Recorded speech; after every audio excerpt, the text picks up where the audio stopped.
It is now time for the Robesonian Sports Report with Chris Stiles on 97.1 FM, 1340 AM, WAGR in Lumberton, covering sports for Robeson County.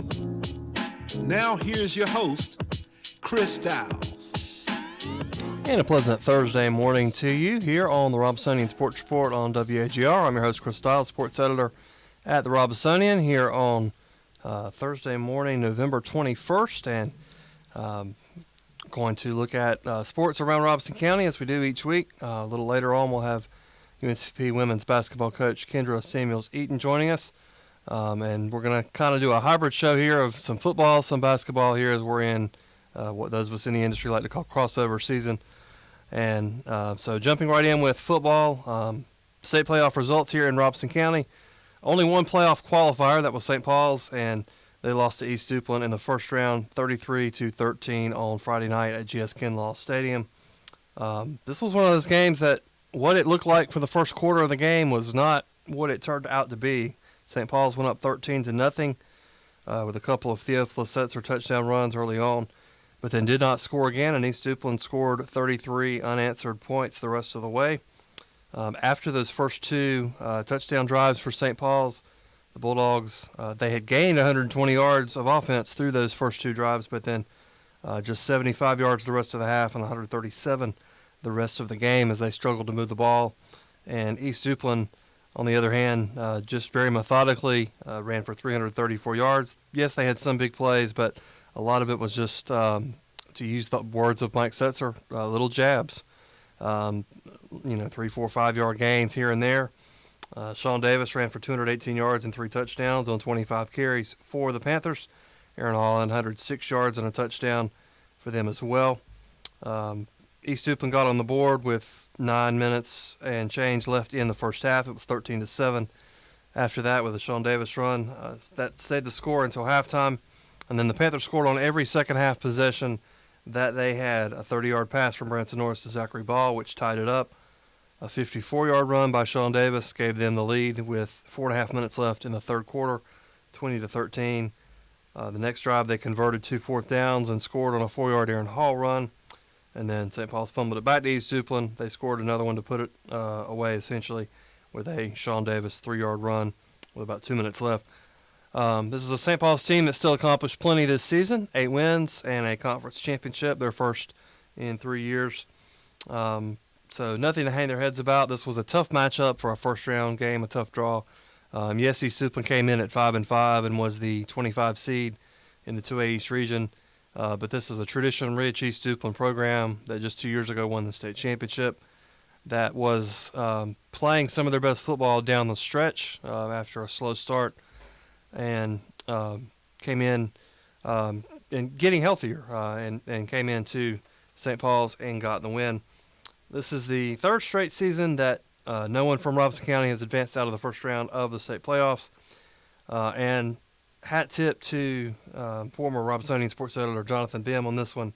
Out of the last 8 seasons, there have been just 7 playoff wins for Robeson County, and that's even including a run to the state championship game for St. Paul's back in the spring of 2021. So definitely been some struggles in the playoffs collectively for Robeson County over the last few years. So that brings to an end high school football season here locally. Collegiately, UNCP also played its season finale. It's the end of its regular season, beating Concord on the road up in West Virginia 63-7. UNCP wins 6 of its last 7 games to end the season at 6-5 after an 0-4 start, and I actually wrote a column about this this week. That's in Wednesday's newspaper and at Robesonian.com about just the resilience the Braves showed, overcoming that 0-4 start to finish strong and ultimately with a winning record. The Braves had 619 yards of total offense in this game, held Concord to 224. Colin Johnson was Mountain East Conference Offensive Player of the Week after he was 23 for 35, throwing the ball for 451 yards and 5 touchdowns. And in doing so, set the UNCP single-season passing touchdowns record with 36 of them. Sincere Baines also ran for 112 yards and 2 scores, caught 3 passes for 60 yards. Joe Hayes caught 7 passes for 104 yards and a touchdown, and his 17 receiving touchdowns he finishes the season second in all of Division II in that statistic. Malik McKenzie was the Mountain East Defensive Player of the Week after a great stat line, 7 tackles, 5 tackles for loss, and 3 sacks for the Braves. And Jackson Hills made all 9 extra points that he attempted as well. The Braves had 13 all-conference honors when that was released earlier this week, including first-teamers Colin Johnson, Joe Hayes, Chris Russell, Jamae Blank, and Evan Van Meter. And 6-5 on the one hand, if you'd have told them in August that would be their fate, they would have been disappointed with that. On the other hand, winning 6 of the last 7 to do that, the Braves do carry some momentum into the offseason. Here on the Robesonian Sports Report on WAGR, I'm your host, Chris Stiles, sports editor at the Robesonian. And shifting gears here to college basketball at UNCP and the week that's been for them. The men's basketball team only had one game over the last 7 days. They were supposed to play on Saturday, but the backboard was shattered in pregame warm-ups, and so that game was postponed to January against Virginia State. But the men did play last night against 9th-ranked Lincoln Memorial and came away with the win, 83-75. So after a 1-4 start for UNCP, the Braves making a statement that they still can be a very high-level team, just as they've been the last couple years, winning the regular season conference Carolinas title the last 3 years and winning the tournament title last year as well. Bradley Haskell had 26 points and 6 rebounds for UNCP in this game. Dallas Gardner, who kind of overcame a slow start but had some big baskets late, had 13 points with 7 rebounds. 11 points for Jawan Carr, 10 with 3 blocks for Elijah Cobb. UNCP actually went down 9 points in the second half after leading at halftime, but then went on a 13-0 run to take the lead and back and forth for a little bit. But Braves retook the lead with some Bradley Haskell free throws, and then Dallas Gardner, with about 2.5 minutes left, hit a 3 at the end of the shot clock from the corner. That was a huge basket for them. And then the next 11 points for UNCP came at the free throw line as they put it away there. UNCP actually was 29 for 29 on free throws in this game, which is the most made free throws without a miss in recent school history. And UNCP outscored Lincoln Memorial 40-23 over the last 13-plus minutes of this game. The Braves will start conference play on Saturday against Erskine.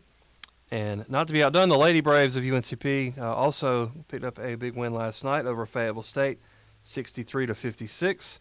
And they're actually off to a 4-1 start, which even with conference championship winning teams the last couple of years, they had slow starts those 2 seasons. But this time they're 4-1, which is a first for the program since 2016-17 season. And the team says that's because their chemistry is very strong and they're just very good and cohesive as a unit. Coach Kendra Samuels-Eaton, who we'll hear from here in just a little bit, talks about how she's very hard on them in practice, and that translates to making the games flow a little bit easier. The Braves did pick up a win Friday at Anderson, 69-64, and Saturday against Georgia Southwestern. I believe the score there was 84-59, and that's a pair of NCAA tournament teams from last year. Kelsey Adams had 17 points with 11 rebounds. Zaria Clark had 10 and 10 in Friday's win as the Braves withstood a late run by Anderson. Kelsey Adams hit a big 3 in the late moments of that game. And then the dominant win over Georgia Southeastern, who's the reigning regional champs, albeit with a lot of turnover from that team. And a breakout game there for Anastasia Sinclair with 18 points and 5 rebounds. And then Kelsey Adams had 14 points and 8 rebounds. And then last night, Kelsey Adams continues this hot streak that she's been on here to start the season by tying a career high with 23 points and setting a new career high with 12 rebounds. Nearly had a double-double in the first half at 17 and 9 at halftime in the Braves' win last night. And then Stella Malika, the transfer from DUville University, who came into the team and had 13 assists last night, which ties the UNCP school record. And the team as a whole shared the ball quite well, 21 assists on 25 made field goals last night. Hannah Russell had 12 points. Anastasia Sinclair had 10 points, 6 rebounds, and 3 assists in that game as well. So a lot of good to go around for the Lady Braves in that victory. And as I said, they've won 4 of their first 5 games. They also start conference play on Saturday against Erskine. Just getting started here on the Robesonian Sports Report. Coming up after the break, we'll have UNCP women's basketball coach Kendra Samuels-Eaton joining us over the phone. Stay with us here on the Robesonian Sports Report on WAGR.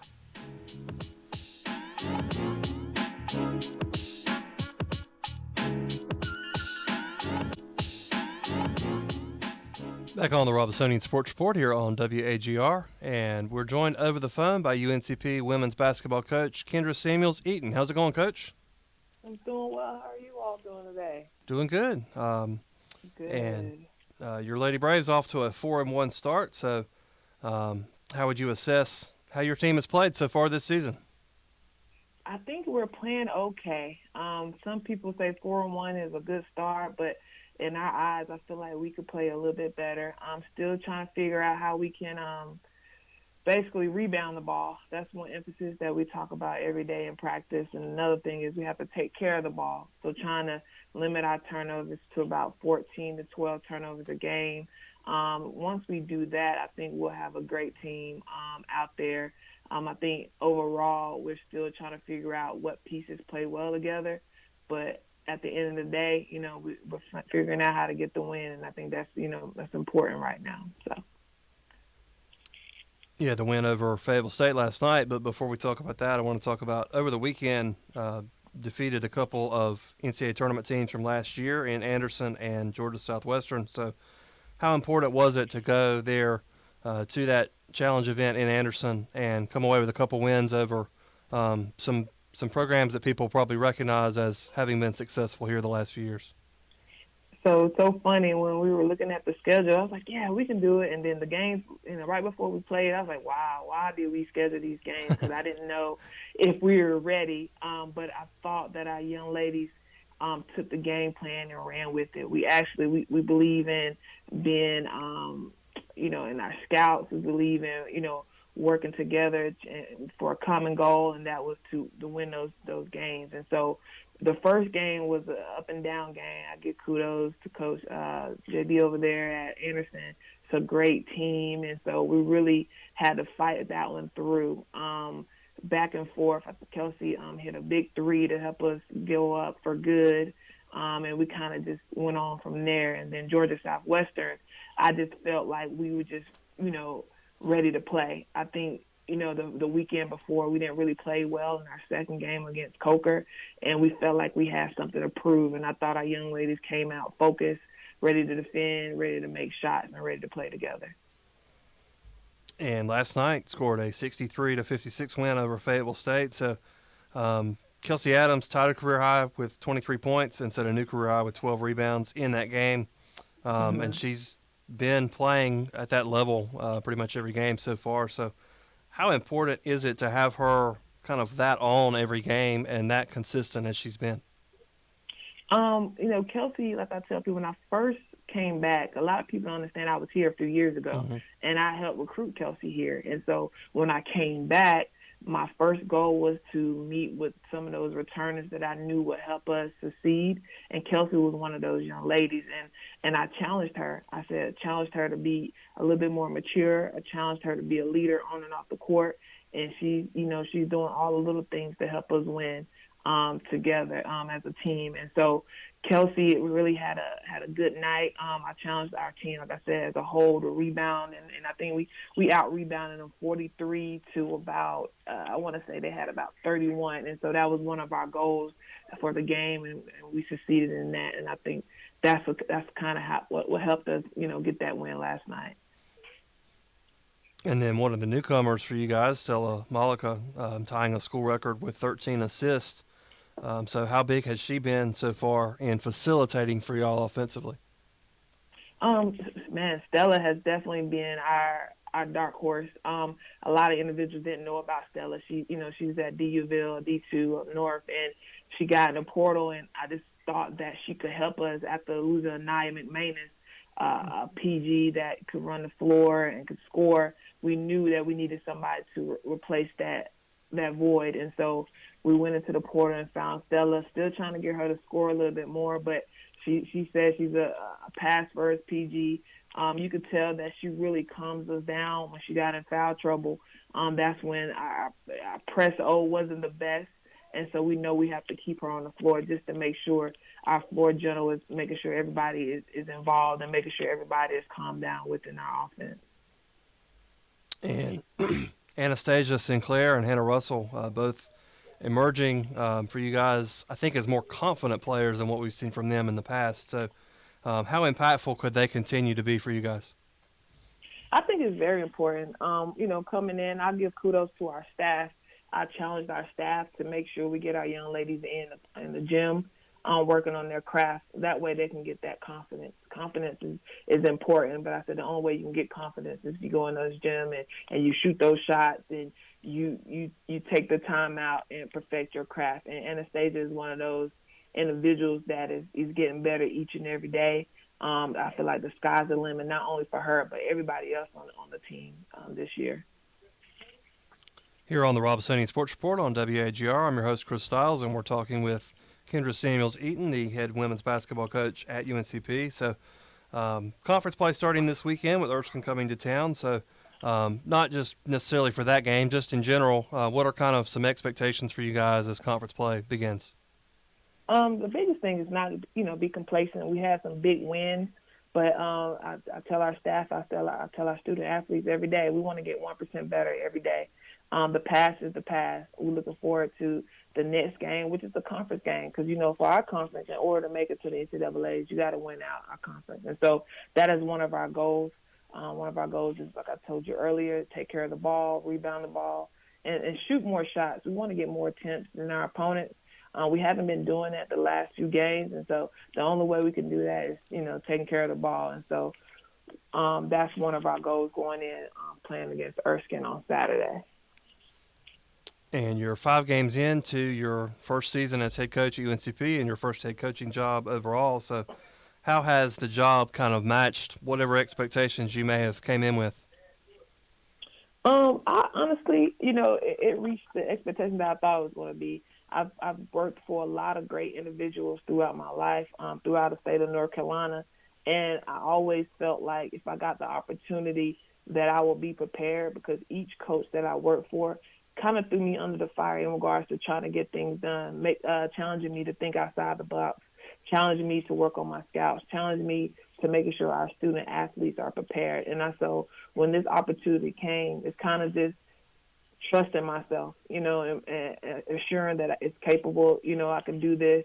Just have to have the right staff around me and the student athletes that buy in. And so each and every day I tell our kids that I appreciate them, that they're doing great. And so just like I'll just take it one day at a time, Mr. Stiles. Hard work pays off. And so I try to watch film. I try to make sure not only am I prepared as a coach, but our student athletes. And so that's kind of how I go into each and every game. Yeah, and you talk about some of the head coaches you've worked under. One of those, of course, was John Haskins, the longtime women's basketball coach. He retired from UNCP last season. So what has his role kind of been like this season, and what conversations have you kind of had with him, as I'm sure he's still involved in some way? Oh, yes. He actually came by the office, I want to say yesterday before we played. A lot of times, I pick his brain about, what do you think about this team? We're actually in the process of creating a golf tournament. I think, everybody knows Coach Haskins. He's a great golfer, and I want to intertwine both his years here at UNCP women's basketball and his love for golf. So please look out for that in April. But he's just been a sounding board, somebody who's been coaching for over 30 years. He's seen and heard so many different things. And so I feel like whenever I need to just pick somebody's brain, just about it could be offense or defense, Coach Haskins is someone that I can reach out to, because he's always around. He's always doing something, because he still teaches here at UNCP as well. They couldn't get him out of the teaching realm here, but so I still see him here and there on campus. Coach Kendra Samuels-Eaton, thanks for joining us here on the Robesonian Sports Report. Thank you. Have a great day, everyone. Yep, and we'll be right back after this.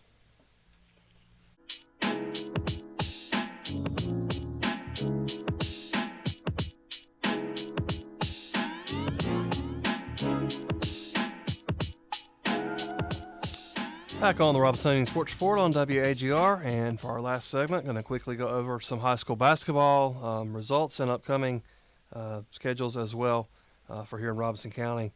And starting with the Lumberton and Fairmont matchup on this past Friday, and they also play again this coming Friday.